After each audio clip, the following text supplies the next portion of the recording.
Chula Vista. It's all without town big developers and special interests. When you get to Sacramento, we have a problem with lobbyists that's just totally institutionalized to where they're using the public good for their own private gain. The lobbyists are trying to get money out of the state. And what I'm trying to figure out is what priority you will put on helping the ordinary people instead of like the people that Cheryl Cox works for, the private interests of her friends like David Malcolm and Steve Peace. Make them richer than what they are. The rich are getting richer and the ordinary people are getting poorer. So, we have a high-speed rail that's going to take billions of dollars to do, and we have ROP, which is going to take just a couple $1 million to save. What will be the first thing that you do when you get to Sacramento? Will you save the ROP, or will you make a vote on the... That's quite a binary decision. One or the other. No, I want to talk about... That's no, I think I understand your question. The first thing you do, because at the end of this month, ROP is gone. Yeah. I mean, the end of May, it's gone. Adult education's gone. Yeah. So what's, that's what I'm saying, ordinary people are special interests. Well, Lorena's spent her entire professional career advocating for ordinary people in the face of people that support her campaign or supported her supporters' campaigns or whatever else. Lorena's had to do that, right? She has been a leader and has had to help organize toward solutions. So one good example is the living wage ordinance in the city of San Diego. The living wage ordinance was a key priority for her organization, even though it did not actually raise the wages for a single union member. The non-union workers were the beneficiaries of the living wage ordinance. And might I remind you, she passed the strongest living wage law in San Diego history. And she did that through community organizing. Why that's important? Because I think that helps illustrate that there's a lot of things that are going to be coming up in the next couple of years in Sacramento that are really important. Education, we've talked a little bit about that. Healthcare reform implementation, right? And the creation of an exchange and how that's going to impact everyone's daily lives, right? And she is committed, even though, she supports the president, she supports the concepts of the law, she will make sure that anyone who says that they had a health plan whose health plan is going to have to change, right? The president promised, if you love your health care plan, we're not going to touch it. Well, you know what? We have some concerns about that, and we're going to have to, fight for the little people that are, for the everyday people that don't necessarily have that voice going forward. But you've got someone in Lorena Gonzalez who understands that system, right? Has already been, working on how to implement this correctly so that it does not, we may see the end of employer-based health care with the implementation if we don't do it right. But if we have experts, and like I said earlier, we talked a little bit about term limits, it's going to take some time to get that thing right for California. And that's why she's committed to running and serving in this office, because those are some of the big challenges that are where ordinary people, the ones that don't have the lobbyists, they're going to get swept under the rug. They don't have the benefit of a labor union or a lobbyist or anything else. They're going to get swept under the rug unless we really take a look and put a solution that's going to work for especially the most vulnerable in our community. Can you tell us a little bit about Lorena's history, background? Yeah, I didn't know if Steve wanted to answer that. Jerry's question. I think that, we're talking about special interests versus community interests, I guess. You can't be an elected or appointed official, and I've been both at the city. I was a resource conservation commissioner for 2 or 3 years. I was on the Mobile Home Rent Review Commission for a few years. I was a planning commissioner for 8 years, and fortunate that the voters elected me to city council, and I did that for 8 years too. So you can't, and in those, I don't know, 20 years maybe of casting votes at one level or another. You can't, it's not possible to do without somebody says, well, you know, that was a special interest vote or something. I mean, you know, it's gonna, whether it's true or not, you're gonna get sort of labeled with that. But I will say, the majority of the votes that I've taken, I've tried to ensure that the impact of at least my vote, or when I advocate for somebody and ask one of my colleagues to support me, or they ask me, is that I know what the impacts are to the neighborhood, to the community, to the individual, and I want to make sure that we don't leave things worse than we started, that we make things better. You know, government's pretty good about fixing problems that aren't there, you know, and they are. And what a lot of people, when I walk precinct to precinct or just talk to people at an event or something, it seems like all they get from Sacramento is a bill. Unless, you know, you're in some sort of special category. You know, what we're hearing is that those of us that have health insurance plans, our premiums could go up 40%. We're also seeing the fact that in the exchange, we're not seeing the big insurers want to come in. They may be mandated to come in, which means that they're going to have to raise their costs across the board as sort of a smoothing effect to essentially, so that they're for-profit companies. They've got to make a profit. Unless we're going to mandate that they can't make a profit. And if we do that, then we've got essentially government, you know, healthcare by government. And I don't know that any of us want that. So I think that, you know, we really need to start thinking about how the decisions we make at every level of government affect people in their homes and in their lives. And I've tried to do that. And I've tried to do that. And I think we made some good decisions. And, you know, a lot of people, because look, there's not that many people here, right? So when I'm at City Hall, you know, people can tune in or they can come down and say whatever they want to say. But when you're in Sacramento, I mean, you're sort of out of sight and out of mind, right? And all of a sudden, whoa, why did my taxes go up, you know? And that's just what happens, right? So I think somebody that's got a background in an area that has a track record, that sort of has cast a lot of votes, has taken a lot of heat, but also done some good things that are tangible. You know, I think is an important factor in making a decision on who you want to represent you. And, you know, certainly Lorena's got a very, very impressive background. She's done a lot of good things. You know, at the end of the day, you know, Evan says that she passed. She didn't pass anything because she didn't vote, right? I mean, she advocated for it, and the city council voted on it.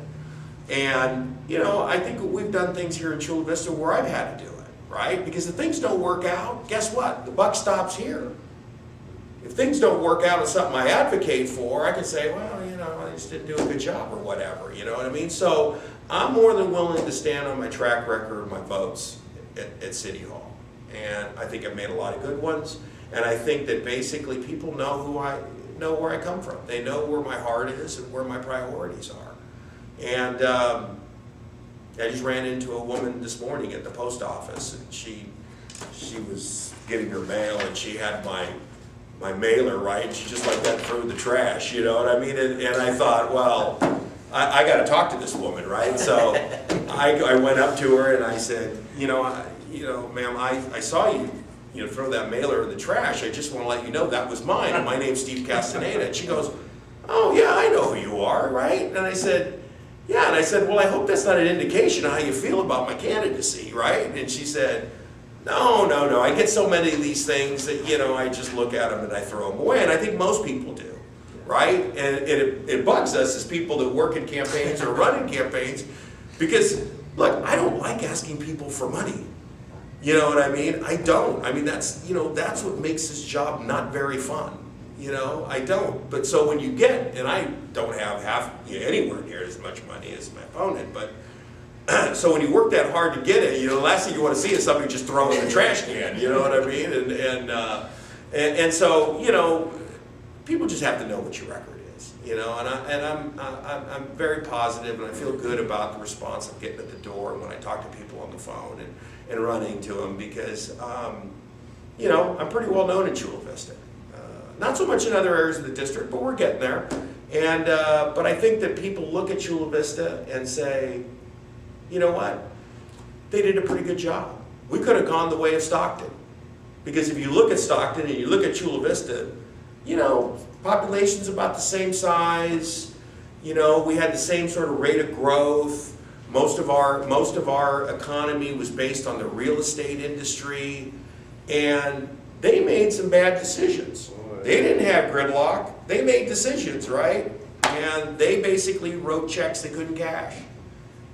And so now, Chula Vista, and again, you know, Cheryl Cox and a few of the council members, we butted heads. I voted against a couple of budgets that I didn't think were balanced, and we found out that later on in the year they weren't balanced. But we all bound together and we said, look, we're not going to take this city over the cliff. So as a result, Chula Vista's on the mend, Stockton's in bankruptcy court. And, you know, that's a pretty good story. And that's a pretty good story. And people have to know that whether I'm at City Hall in downtown Chula Vista or I'm in, you know, in the Capitol in Sacramento, that's the way I'm going to be casting my votes. And making sure that this state doesn't go over the cliff, and that the decisions we can make, or we can pay for, and ultimately benefit the people. So, What's your present position? you mean, I don't have a president. I'm not an elected, I'm a former elected official. I own a small little company that's me and my brother. Here in Chula Vista? What's that? Here in Chula Vista? Well, I used to be, and then I got married, and my wife kicked me out of my spare bedroom, and so I rent an office in downtown San Diego. And just because it's a little bit easier for me to do it there. What kind of business is it? We do market research. So we do a lot of like focus groups and surveys, and we write a lot of reports and things like that. So, I mean, I've been doing that since 1996. And I have to say, it's not always been successful because I spent a lot of time on politics, you know. This is supposed to be a part-time job, but if you want to do it right, you spend an awful lot of time at it. So if you're trying to run a business and you're trying to, you know, go to City Hall and make sure you're casting the right kind of votes, you're trying to come to community events like this, and then you're still trying to, you know, raise your family and see them every once in a while, that something's got to give, as they say. And so, you know, this is an important thing here. The state of California, like the city of Chula Vista, is important to me. I've lived here all my life, and I think there's too much to sacrifice right now. And Do your children go to local schools? Yeah, yeah. My son graduated from Otay Ranch High. My little one is not in school yet, but I mean, he's going to go locally here. Yeah. Okay, maybe a good question for both of you. One explanation for the reason people aren't here, because I talk to my neighbors about coming to this group, and it's funny how complacent people are. How do we ever get to the system where we have people that, it used to be politicians that say, I want to represent you in Sacramento or Chula Vista City Council, wherever it is. Now we're to the point where, vote for me, I go to Sacramento or wherever I'm going to serve at, and I listen to lobbyists and I vote the way I want. We have a guy that's now the mayor of San Diego that did exactly that in Washington, D.C. till he was termed out, and now he's back in politics again. That's the reason I asked the question I asked you, Steve. Well, I'll tell you, you're right, there's a lot of apathy, because, you know, just like Prop 30, we were told that, you know, all we had to do was raise our sales tax and you know, tax the people that got all the money, right, and we're going to fix our schools. Well, we found out that wasn't right. You know, I mean, that we still got a long way to go. You know, the teachers, the retirement fund that the teachers, you know, they have their own retirement fund. They're asking the state of California to spend another $4.5 billion a year for 30 years to shore up, because it's going to run out of money in 2025, I believe.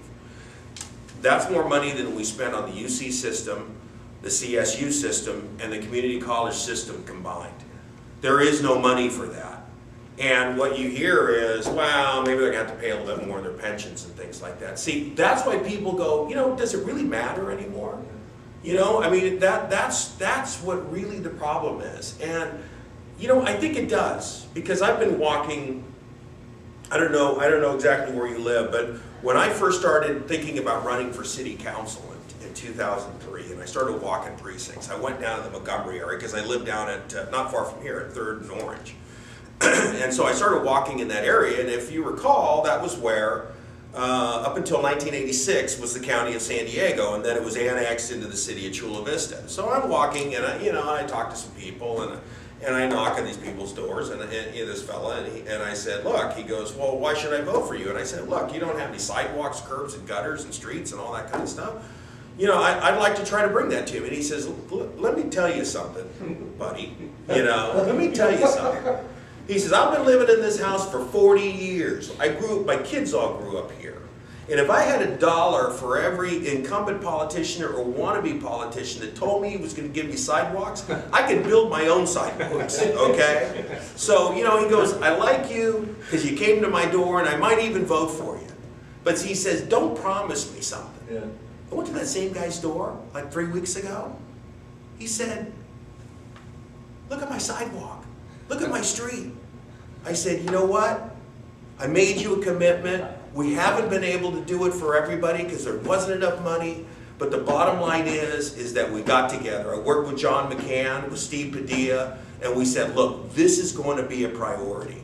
The day after I won my first election in 2004, the first time I won, I had a press conference in that neighborhood with those neighbors. And I said, look, I'm going to commit my first year to you folks at making sure you got sidewalks. And you know what?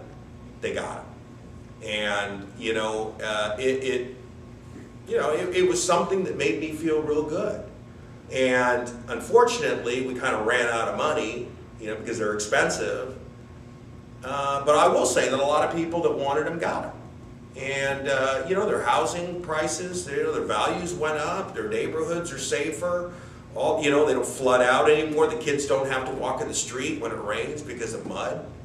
And, so we can't all do that. I mean, we can't, the one thing that I wanted to do that I couldn't get done, we got rid of the power plant, because I got told by a lot of people, you're never going to get rid of that thing. Cheryl Cox, we made many trips to Sacramento to the regulators up in San Francisco and everything, and we worked together to do that. And everybody kind of pats themselves on the back and congratulate. You know what? We got it down. That's important, and we all had a role to play. So those are the kind of things that you feel good about. And unfortunately, there's some things you just can't do because there isn't money, or there isn't the political will, or there isn't sort of the agreement from folks, in the neighborhood. But that doesn't mean you stop trying. And I just wish that that would resonate with some folks, And it saddens me for people to sort of say it doesn't matter what I do or whether I vote or not. 12% turnout is terrible. I mean, look at Los Angeles. Every city office, a major city office holder, and half the city council, they got like 15% turnout. And that was a regular election. So, I think that, I don't know what we do, but I think being truthful with folks in terms of how you're going to vote and what you're going to do for them is a start. We got time for about 10 minutes each. Well, John, Teresa. didn't you? Well, John had some questions, didn't you? Sure, I have. What is your position on embryonic stem cell research? And should the bond funds that the state has for research be used for adult stem cell research? I'm not sure I know the second part of that question, but I know Lorena did support stem cell research. And I do too. I think if it can save lives, I think that's what we ought to do. I don't know everything about it. I mean, I'm not a physician or a scientist or anything like that, so I don't know exactly, every sort of nuance to that, but I believe that if we can make advances in medicine and research, and it can save lives, that people are afflicted with diseases or other ailments, I support that. unless I've missed something here, I haven't heard any differences between the two of you. You both sound like great candidates. And he's not even the candidate. How the hell did the candidate? I mean, meaning Lorena. Like me, and, you should see my boss. How the heck do we decide, you know? Personality, what? Well, what I've been telling folks is that, look, I'm from here. You know me. I don't know if you voted for me before. I think you might have, but I've been around and I've served this community, and I just didn't move in, and I've never run for office anywhere else. This is where my home is. It has been since the early '90s, and this is where I'll continue to live, wherever it is. I think Lorena, our campaign is pretty straightforward. When you vote for Lorena, you know what you're going to get. She has been very consistent on her positions throughout the years. She's a lifelong Democrat. She has advocated for environmental protection, right? She has advocated for Social Security. Steve has been a member of different parties, and I don't think that necessarily overshadows everything he's done, but certainly it's a difference. We're both Democrats. Lorena's been a lifelong Democrat. Steve re-registered in 2008.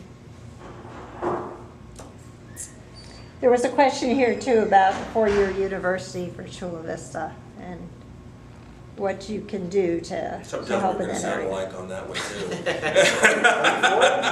Yeah. Well, I can't take all the votes that I made to essentially assemble the land and do all the planning and everything. I think that the real challenge we're going to have is that understanding what's attainable in a reasonable amount of time. I think what's attainable in a reasonable amount of time. If we're looking to the state of California to build a CSU or something like that, we're probably going to wait a long time because I just don't see the money coming for that right now. So the city is doing a study right now with a consultant to look at what other options are available to at least get some education services on that land and start to make them accessible to the community and to our kids and to hopefully adults as well. But like I said, it's tough just because of the financial situation. Yeah, question. This could be for both of you.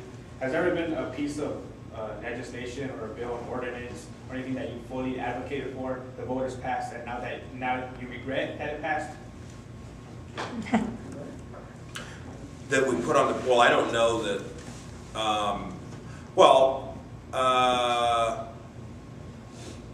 no, I don't think so. I actually have had my hand in putting a couple things, actually 3 things on the ballot. We reformed the way that, because we got a lot of complaints, the way that the city council appoints people. At one point, 3 of the 5 individuals on the city council were all appointed. And so what I did in 2006 was I was able to get the council to agree to put a couple initiatives on that said, look, the city council cannot appoint a council member in the case of a vacancy unless there is less than 1 year left in that vacancy, in that term. And if they do in fact appoint somebody, that individual cannot run for office directly after that. So there's no sort of pseudo incumbency that put somebody in a better position than people just running, because I didn't believe that even me should be picking who your representatives are. I think you should be picking who your representatives are. And both of those were either 60 or 60%. Also put on the ballot, and this was a split vote as well, reforms to the elected city attorney. I didn't believe that our city attorney of a city of 250,000 should be making more than the Attorney General of the state of California and the United States. I really didn't believe that. I believed that the city attorney should have term limits. I believe that, and we saw it because I got criticized by Councilmember Ben Susan and the mayor for playing politics. when I said, look, we ought to have an option for the city council to have a special counsel, because we now have another politician on the dais, and if we don't agree with that politician, you know, they're going through it in the city of San Diego right now with the TMD, right? The mayor's had to, you know, whether you agree with them or not, they've had sort of a situation where the system's broken down because they're all saying different things, and you know, the mayor's there representing himself in court and all that. It didn't work that well. So we were able to fix that. Then the thing that I'm probably most proud of, and actually, you know, Evan, I got your letter that you were opposed to it, was district elections, which I believe was a tremendous thing. You know, we have 250,000 people in the city of Chula Vista, which means, you know, in order to win a city council race, you either got to be supported by labor, you got to be supported by big business, or a combination thereof. And people just in their neighborhoods have a real tough time. I mean, John, you ran for school board. It's tough. It's tough, you know, when you're out there. And I advocate for district elections in the Sweetwater district as well. So the fact of the matter is that initiative passed by 63%, because people, and in fact, not only Democrats, because it is a Democrat issue, but I've had some Republicans come to me and say, look, I want my city council member to shop in the same store I do, to go to the same post office I do, to go down my street and have to swerve around that pothole like I have to do, and maybe that thing will get filled, you know? And I figured, yeah, that's right. I think that works. And, you know, and I think what we will end up being able to do is have some folks from the neighborhoods that are going to be competitive candidates for City Hall. And I think that that's a tremendous thing we can do for our city. And let me just finish by this, because they said, well, Chula Vista is not big enough. You know that one district in Chula Vista is going to be larger, one district out of 4, one district is be larger than 2/3 of all the cities in San Diego County. Larger than Lemon Grove, larger than La Mesa, larger than National City, larger than El Cajon. And so we do have, this is a big city. And so, you know, I just wanted to make sure, and so that was something I put on the ballot, and they passed that too. So and we did we also put on the ballot, I forgot about this, was the eminent domain restrictions. You know, and that ruffled some feathers, believe me. I mean, that really, you know, and that passed by almost 70%. So, you know, I wish my election record was as good as my initiative record, but, you know, we can all hope for better things. But so I haven't, you know, we put a couple of tax increases. I didn't really get behind those because I felt the voters should decide. And they were turned down handily by each time. So, you know, I think that voters have the right to be right.